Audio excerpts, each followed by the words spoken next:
What's up, everybody? Robbie here with the Nerd Cave Network, joined along with... Zach Dykes. We just finished episode 7 of Game of Thrones, The Broken Man. What were your initial thoughts? Pretty good episode. Building. We were talking about earlier today, we're like, man, it's either going to be a building episode or they're fixing to just open up. I figured that this would be the time that they would open up because, we're getting to near the tail end of the season, and, the further they push back, releasing everything. Releasing the Kraken. You're going to have less time to fill everything out, so... Well, they still have 3 episodes. They have 8, 9, and 10 left. From the preview for episode 8, it looks like it's going to be a pretty balls-to-the-wall episode. I was about to say, it's not like you saw at the end of this episode where... I guess it's clear to say. Well, guys, if you don't know, if you haven't watched the episode, stop watching right now because we're fixing to spoil something. And guys, don't spoil stuff. It happened to me. It happened to Robbie, and it ruined his night. It thoroughly pissed me off. Okay, so be careful what like some people are like whatever, but like we definitely want to warn you before we go any further. If you haven't watched it, stop it, go watch it, then come back. But here we go. Like I said, the ending of this episode kind of, took the kitty gloves off with Arya getting shanked. Yeah. Which, well, not really shanked because that was a real knife, so she got stabbed. She got Like she got stuck like a pig. Yeah, she's like da da da da. But the thing that you got spoiled for you was pretty big. I was sitting there and I know on Sundays just to stay off social media.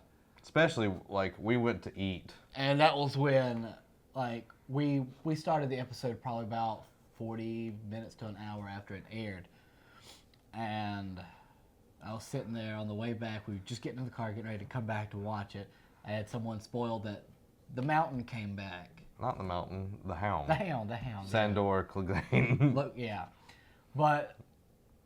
the mountain's been around. The mountain's mountains was brought back to life. But I mean, the hound came back and... You had no idea that this was coming. Like, you thought that he's been crow food for a while. A long time. And I was just like, oh, dear God. I was like, why does this happen to me? Yeah. But talk about... The hound, if you don't know, I want to say it was the last season or the season before it, actually, I want to say.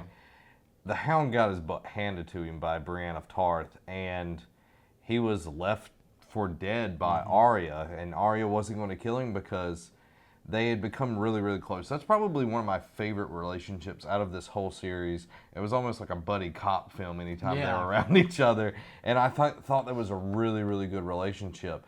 But she left him to die because she pretty much took him off her list.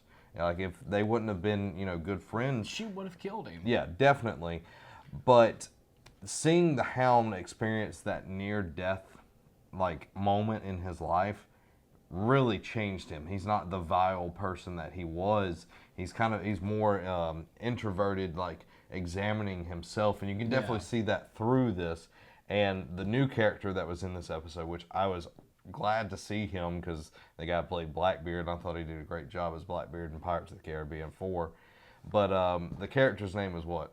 Ray. Ray. And he's more of your, he was a soldier back, early in his life, and he talked about how, he killed a kid, slit his throat right in front of his mom, and he said that he will hear that woman scream for the rest of his life.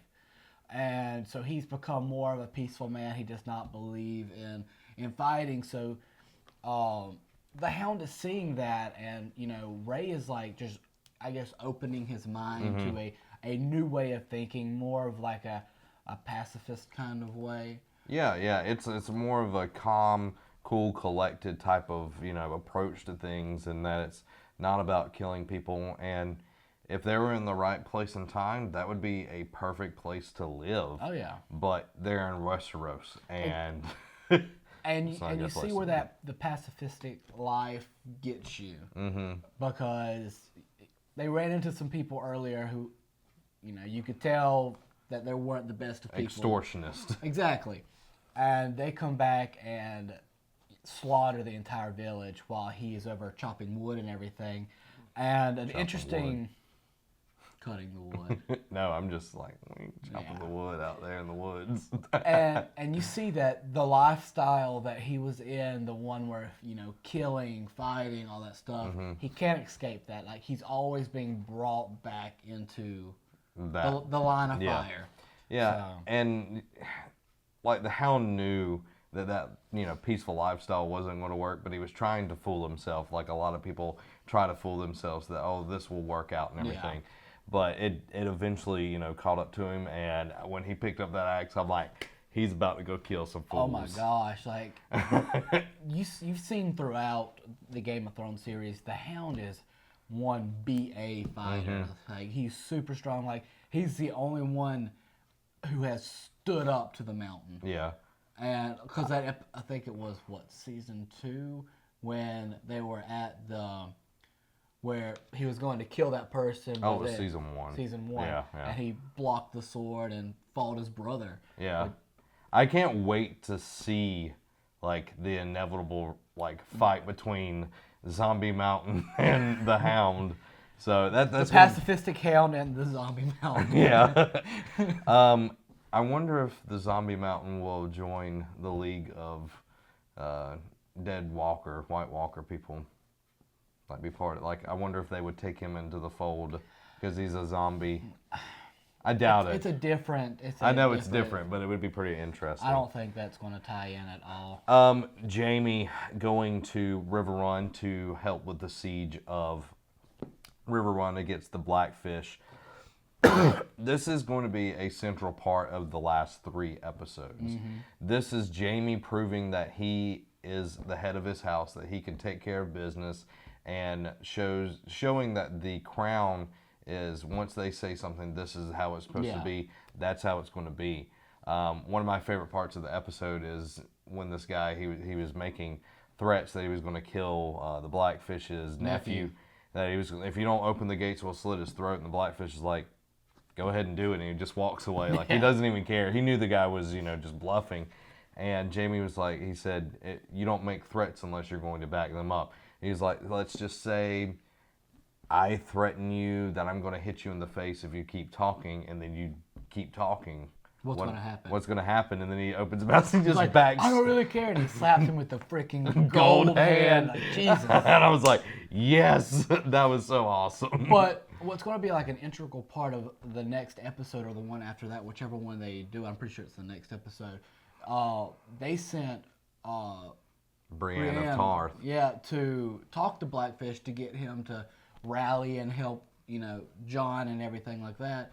So the inevitable standoff between 2 companions who became close friends whenever they were going off together, which with Brienne and Jamie, which they were even sort of buddy cop in a way. Yeah. It was at the same time when Arya and the Hound were, and then Brienne and Jamie. It was a special relationship, and it is definitely going to be tested because, like, I think it was in the preview of the next episode, they were like, I will fight you if I have to, in a way. And Brienne's in a much better shape than Jamie is with old Goldie. Yeah, he has dominant hand. He doesn't have it anymore. Yeah, can't work with without a dominant hand. One thing that was pretty interesting, the Blackfish telling Jamie's like, why did you even parlay with me if you weren't even going to take this seriously? He's just wanted to size him up. Yeah, and he was like, and I'm not impressed. I was just like, but no, don't sleep on Jamie. I mean, I think Jamie's going to be a very big part of it.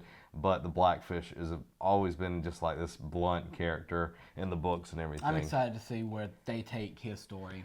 Now, moving to Marjorie, last episode we saw her fixing to take the Walk of Atonement. She seems like she had been brainwashed by the High Sparrow and everything, and it was such a change from where she was telling Loras, don't break, don't bend, don't break. And then you see her break and bend, or what you think is her bending. But this episode showed us when she met with the Queen of Thorns, because the High Sparrow threatened, if your grandmother doesn't get in line, then there will be, ramifications because of that action. So Marjorie meets with her. She's talking, and the Queen of Thorns is just like, why can I not talk with you alone? You know, because the shame woman is in there, and she was like, you know, saying all this kind of mumbo jumbo, but hands her a note when she like grabs her hand and everything, and then you see the realization that in she's playing the game. Which, if you haven't noticed, there's not been a single second that Marjorie has been alone since through all this. She's been with Shame Woman or the High Sparrow. So yeah. she had she's been studying and she's been behaving like a zealot person should. Yeah. And so they've been giving her a little bit more, loosening the leash just a Yeah, little it's like bit. when you have a little dog, it has a little button, and like they keep running. They're using that in a roundabout way. So once, you know, the shame lady was kind of not very paying attention very well, so she slipped the note to her, and then you're seeing that, you know, Marjorie is playing the game, but I'm kind of wondering, you know, how the king is going to take it, because the king is like completely on board with. I think once Marjorie talks with him, like once she knows that her grandmother's safe and all of these other things are, you know, where they're not going to be damaged, I think the queen, because Tomlin is very persuaded. He's very easily, it just takes a little grease in the wheel, if you know what I mean. And I thought it was pretty funny that they even brought that up, that she wasn't giving him any. Yeah, which, something from last episode, and I know I talked to Willis about this. I sent it to him in a meme, but whenever, you know, Marjorie's about to go on her walk of atonement, like every guy in the world was just like, and then there'll be no walk of atonement. Everybody's like, no. Kidding me? Go look at the Tudors.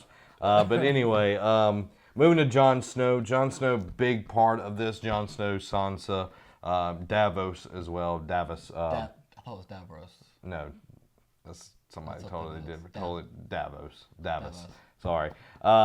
They're trying to convince several different houses as well as the wildlings to join their fight against the Boltons. The first one that they work with are the wildlings, and that is a big, if they don't get the wildlings, there's no war. Because there's 2,000 wildlings and they have a giant, which was really cool, because whenever he has that, Jon Snow doesn't have that sophisticated, like, you know, pompous way of talking. Like, he has the more down to earth. Yeah. Yeah, even if he grew up in a castle with all of these people and everything, he's always been kind of, you know, just like one of us. And it was really cool, like, it pans to the giant, he just goes, Snow. And then gets up. I guess he's on Snow's team, all right. So I think it was pretty cool, you know, get to see that happening, and the wildlings owe Jon their lives. Their lives, yeah. And that's what it really comes down to. But he died for the wildlings. Yeah, for what his beliefs were at that time, he died for them.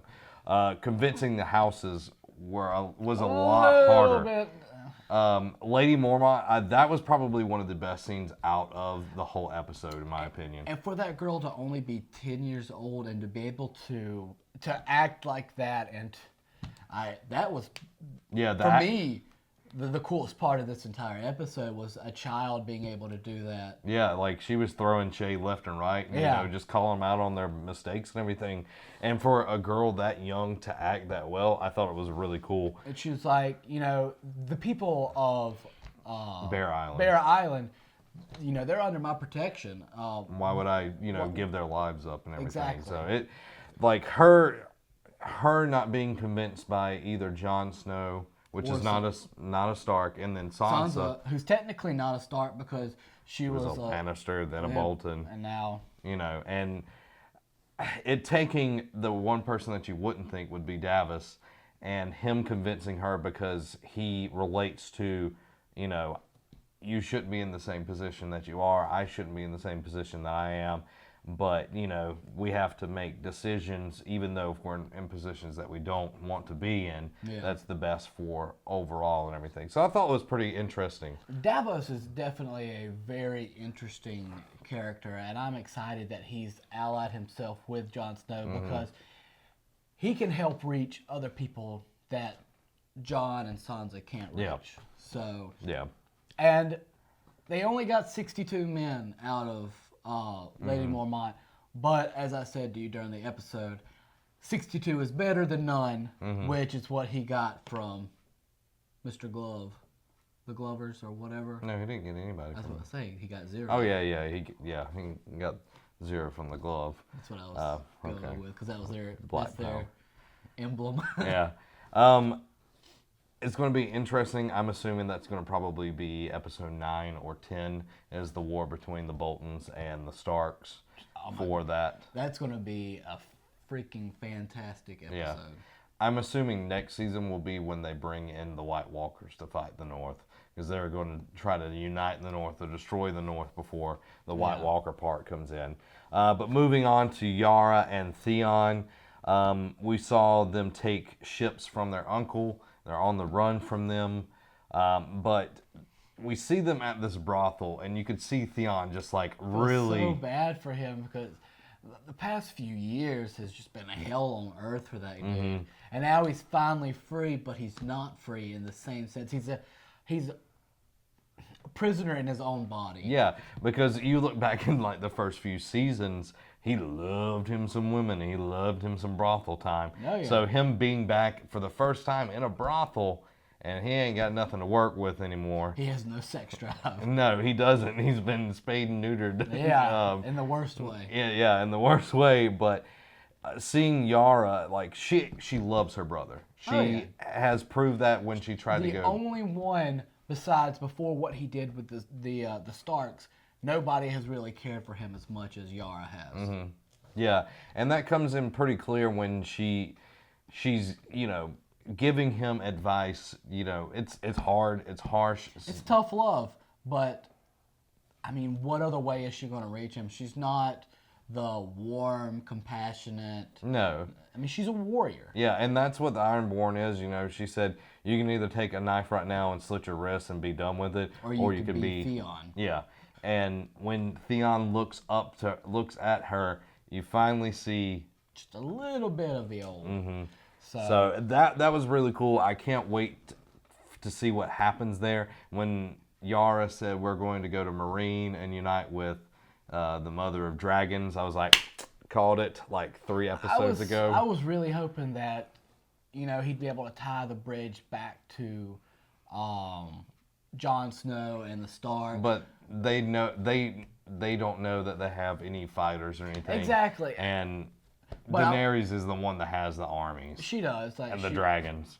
I'm wondering if maybe like the sister goes and maybe Theon No, they're going to stay together. I can tell you that. You never know. They're going to stay together. I'm interested to see where both of them go, later on in this episode and into next season. Arya, into the show, we kind of talked about it at the very beginning. She made a mistake last episode by, not following through with the mission and not killing the actress. And now she has the, House of Black and White after her. And she's, got this money. She's buying a passage and everything. She thinks she's in the clear. But what you got to watch out for is the people who serve the many-faced God and the people who work in the House of Black and White, they could be literally anybody in that city. Many-faced God. Exactly. That's why as soon as, she's on the bridge and, she's like, I'm and this old woman, I was like, that's totally... I was like, yep, it's coming. And then, we thought... Yeah, they just slit her throat. And we were just like, holy crap. I was like, why is that happening to Arya? I didn't know. And then we saw that it was in the stomach and she goes... Yeah, she just starts going like Joker-esque on, Arya. And Arya gets away and everything, but you could see the fear, like when she crawls out of the water, you could see the fear in her eyes that anyone could be part of the many-faced God, the House of Black and White. And going from the next episode on, Arya is having a harder journey than she thought, because she's going to have to try to find somebody that's going to help her out in this situation. Because, like, she was sliced open and stabbed 3 times. 2 to 3 times. She got stabbed and sliced and diced. You expect like 1 puncture wound in your stomach and you're going to bleed out. But think about having 3 and that slice.